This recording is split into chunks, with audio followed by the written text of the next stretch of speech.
Excellent. Good morning, everybody. My name is James Naylor. I'm from a company called Infosecurity People, and we are a managed IT services provider. Um, so I want to talk a little bit this morning about what we do and hopefully arm you so that you guys can go and talk about ISP too.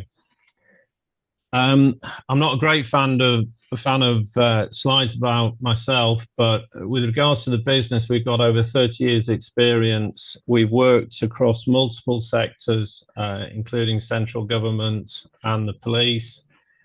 I've been an IT director, within other titles, consultant, evangelist, technical pre-sales and founder. And I guess what makes us different, or what we feel makes us different, is our ability to solve problems and within real life business context. So quite often we say to customers, what's in your too hard to do bucket? And we take that list, and over the course of the term of the contract that we have with customers, we quite often deliver stuff that they felt was unachievable without considerable investment. As with everything, I've got with that amount of experience, I've got extensive industry contacts, and so have my colleagues, and we tend to think of things as from a best of need perspective through to best of breed. So it's not about selling you the most expensive solution, it's about finding you the solution that is fit for purpose and fit for your business case. So what do we do? Well, a lot of these things might go over your head. Perimeter security, we talk about firewalls, we talk about VPNs, we talk about hosted email filtering, multi-factor authentication. All of these things fall within the realms of securing the perimeter. And the perimeter doesn't need to be a big data center. It could be your offices, or it could be your home office. But ultimately, we stop the baddies from getting in. We supply infrastructure. We do computers, laptops, file servers. We do network attached storage, and we do wireless networks. We don't just install any old wireless network. We can do full wireless surveys for buildings to make sure that you've got coverage over the entire building. So to give you an example, we've got a manufacturing customer that we've recently installed wireless into, and they use voice over IP on their mobile phones. And as they move through the facility and from one building to another building, the wireless network hands them off to the next wireless access point so that they don't lose that connection. Really important. And we obviously also supply the usual software solutions like Microsoft, Google, and Microsoft Office and Google Workspace. We also do quite a bit of website and email hosting, managed cloud services, and we have our own proprietary products, which is a solution called SOC in a Box. I'll talk a little bit about that later. From consultancy perspective, we provide consultancy to companies on hardening their environments, regulatory compliance. We do breach remediation when people get breached, and we quite often get called in by some of our competitors to analyze where the breach happened and where it went wrong, and we'll do that diagnosis and root cause analysis and give that back to the customer so that they can fix it. We do things like virtual GDPR data processing officer, CISO, Chief Information Security Officer, and IT Director for our customers. And we deliver Cyber Essentials Plus. So ultimately, we look to, while securing an organization, I've always been of the view that security should enable, it shouldn't hinder. We should enable employees to do more. So a lot of people will say, I've got antivirus installed on my computers. Why bother? Why do I need all these additional components, James? And the reason for that is COVID threw all employees out into working from home, and it really shifted the workplace, but it also shifted the endpoint into less secure environments. So it meant that all of a sudden, the endpoint is the new breach landing zone.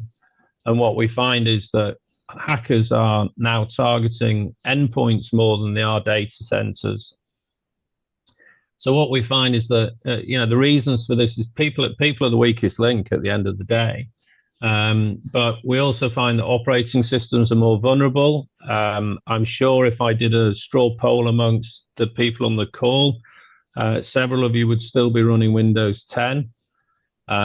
Windows 10 is now discontinued and it's end of life, and Microsoft will stop supporting it on the 25th of October this year. So, point to note for anybody who's running Windows 10, you need to look at upgrading your software to Windows 11 if your machine is capable of it, or you're going to need to refresh your kit. And as a result, the endpoint hardware is less protected. You're not sat behind big firewalls, you're sat behind a common guard and broadband router. So what we find is that there's less investment in updating IT now. People are trying to get longer hardware life cycles. So the old adage we used to have that organizations replace their IT every 3 years, you're now eking 4 or 5 years out of your investment in your laptop. And all of that's difficult to manage. What we do is we monitor systems 24/7. We proactively patch system vulnerabilities, and we implement a layered security model across your investments. In doing so, we drive efficiency and improve your return on investment.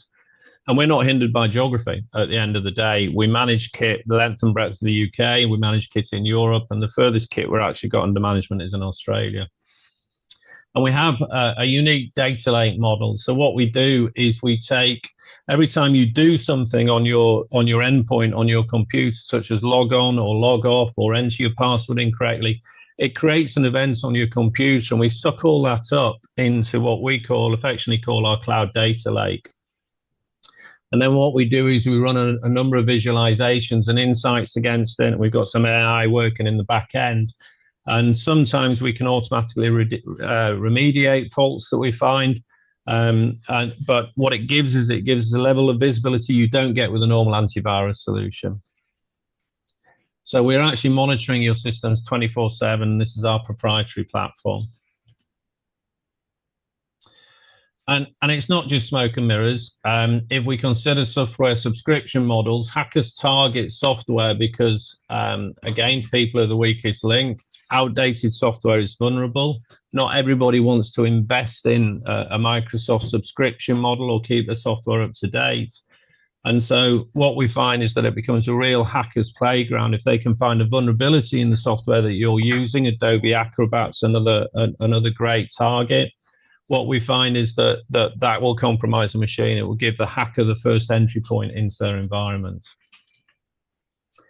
So obviously what we can do is we can consolidate and save licensing costs. We generally save our customers a couple of % off the Microsoft pricing, which, trust me, is quite good because most people don't give anything. We monitor systems 24/7. We proactively patch software vulnerabilities, secure vulnerable systems, and we're always on the end of the telephone for telephone and remote system support. And I think I said it before, we're a Microsoft Office and Google reseller. So what happens when somebody clicks on a virus infected file? This particular scenario is quite a common one. We call it a side load. What's happened is that somebody's clicked on a link, and the viruses are really clever now because they'll go and get legitimate parts of your system, splice them all together, and create a virus on the fly in your system, as it were. This has detected that scenario, and it's blocked it, which has saved the user. But what it's also done is it's created an alert for us in our dashboard. Now, I can guarantee an awful lot of our customers, of our competitors, will not be doing this. And this is the first stage. This hasn't even got to data lake stage in our world. We'll then go away, analyze the data lake, understand what happened, what files were downloaded onto your computer or attempted to be downloaded onto your computer, and what they're actually going to do. This is our USP. This is what makes us different. This is why we provide a different managed IT services solution to a lot of our competitors. So what are our target demographics? We generally look for organizations between 10 and 250 users. So we're definitely in that small to medium enterprise space. We're looking for security conscious organizations, people who've got those regulatory pressures of GDPR, intellectual property, governance risk and compliance, or they're doing credit card transactions and need to adhere to PCI DSS. We're looking for geographically dispersed organizations, those with a remote workforce, services, manufacturing, pharmaceutical, hotel chains. They all require our services at the end of the day. To give you some indication of our existing customer base, we've got a 27 user signage company that we manage all their IT for, including the signage production facilities. Got a 25 user pet food company that employs over 100 people in manufacturing their pet foods, but we manage their computers and their IT, 25 PCs, as I say. 25 user accountancy firm. We've managed and migrated all of their email off a traditional email server into the cloud. We now host all their data in the cloud so that they can work in any of their geographic locations, and they outsource to India as well. So we manage the IT in India for them. And we've got a data consultancy firm that consults on GDPR and data governance, and we manage all their IT as well as working alongside them in breaches. We've got a pharmaceutical company with over 77 users, which we manage all their IT for. And then the biggie that hit us about 5 years ago was a 3,500 user hotel chain, 80 sites across the UK and over 2,000 computers. We've also got garages, more manufacturing, got some high street presence, electrical contractors, health and safety, and marketing. So there's a real spread of organisations that we influence there. But I guess today I'm looking for introductions to pharmaceutical and manufacturing organisations with more than 20 people, because those types of organisations have intellectual property. They have their own governance, risk and compliance that they need to adhere to, and we can help them with that journey. But generally speaking, if you've got a customer or a contact that's having real issues with their IT, we can drop in and we can very quickly do a security audit for them that will show them how secure they are, and show them what their security posture looks like. And then they can then use that to go away and either beat up their existing provider and get better performance out of them, or they can look to use that tool as a means for presenting to the board and saying, look, we really need to be moving elsewhere. So that's James Naylor, Infosecurity people, and I'll open the floor for any questions. Thank you very much. Thank you, James. Any questions at all?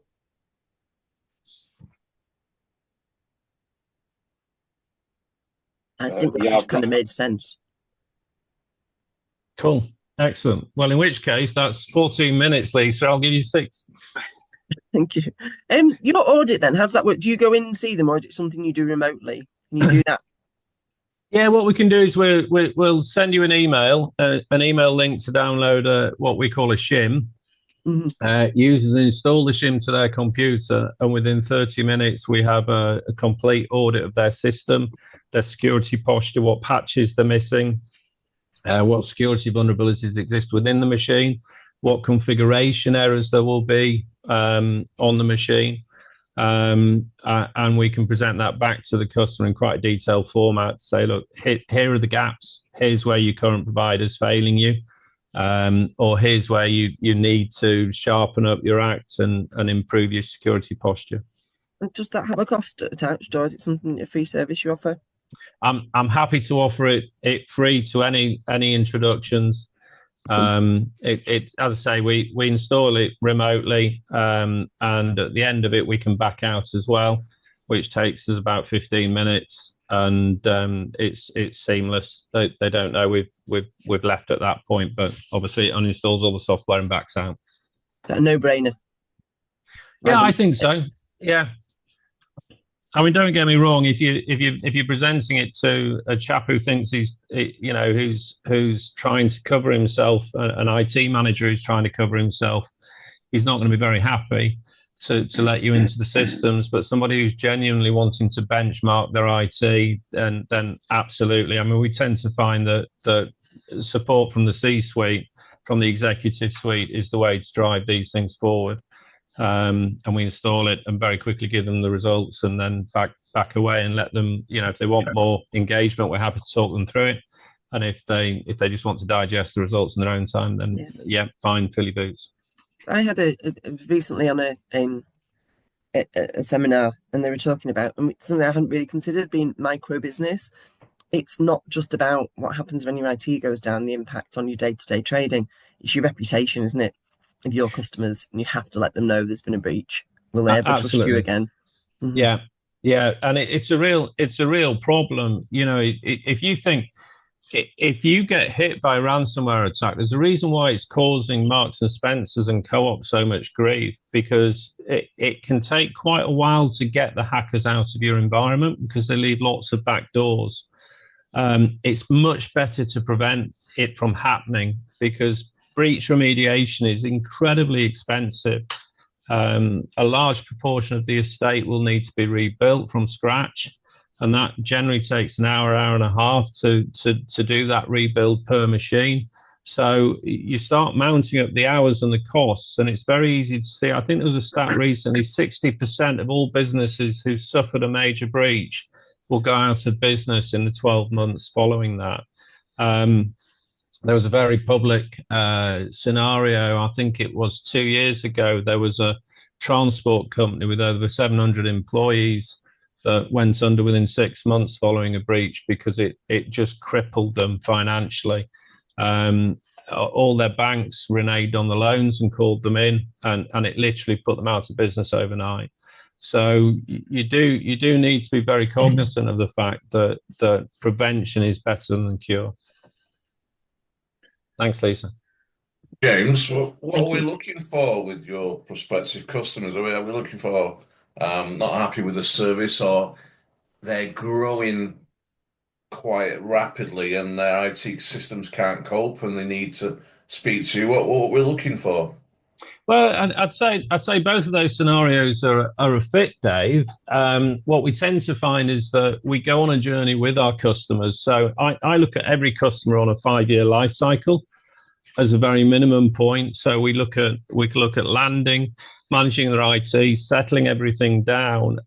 What we tend to find is that when we drop into a customer, we present them with a security dashboard and say, this is where you're at. This is where we want you to be. And we start the journey of improving their configuration and their baseline configs on their machines. So people who are dissatisfied with their IT, dissatisfied with their IT service provider, looking to move to a service provider that can be more agile and more reactive and more proactive. So what we'll do is when we land in a customer, we patch their machines, we improve their machines, we get everything working better. And then we sit down and say, right, by the way, John, who sits in the corner over there, and they'll go, oh, yeah, the quiet accounts guy who just gets on with his job. Did you know his machine's running at 75% utilization? Well, no, we didn't.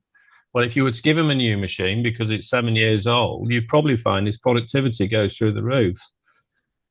At that point, the customer will sit there and go, well, where else can you do that within our network? So we present a whole feedback cycle of where they should be investing their IT, because we've got the statistics and the metrics to be able to do that. So we can actually drive better investment in IT. And what feedback I get from customers regularly is, we didn't know that was an issue, or we didn't know that was the problem, or you know what, John's like a new man. Since you put more memory in his machine, he thinks he's got a new computer. And you know what? He's finishing his work quickly. He's taking more on. And so it's about getting bigger bang for your buck out of IT. So if people have got questions about their IT infrastructure, then we're more than happy to go in and talk to them about how it's structured, where they could actually improve efficiencies and present cost savings. But more importantly, it's about making IT work harder for you. And if IT can enable your business, can enable you to get more out of your business, then I think that's a great place to be, Dave. And so we go on this journey with customers, and we'll start with a 15 user organization. And by the time they're getting 70 or 80 users, they're beginning to bring an IT person, dedicated IT person in, and we can evolve our services to move on to the next phase, which is working with an IT department. And we go through all the way through to about 250 users. And you usually find that if they go beyond that 100 user phase without being acquired, then they'll probably get acquired around about 250 users. And at that point, we step away because there'll be a bigger IT team coming in. But it's about going on that journey and helping them transition, helping them grow with the least amount of issues. So we get new starter forms on a daily basis coming into us. It specifies the user, their email, what kit they need, what access model they need, and we build the computer, we brand it all up, and we ship it directly to the end user. And their first experience of their new employer is the package they receive from us, which is all branded. It's got a welcome letter from us and the customer welcoming them to the business. And we really get under the skin. So from day one, they can open that machine, switch it on, and everything's there to enable them to start their job. They don't need to do any configuration or have anybody else touch the machine. It's all there from the get-go.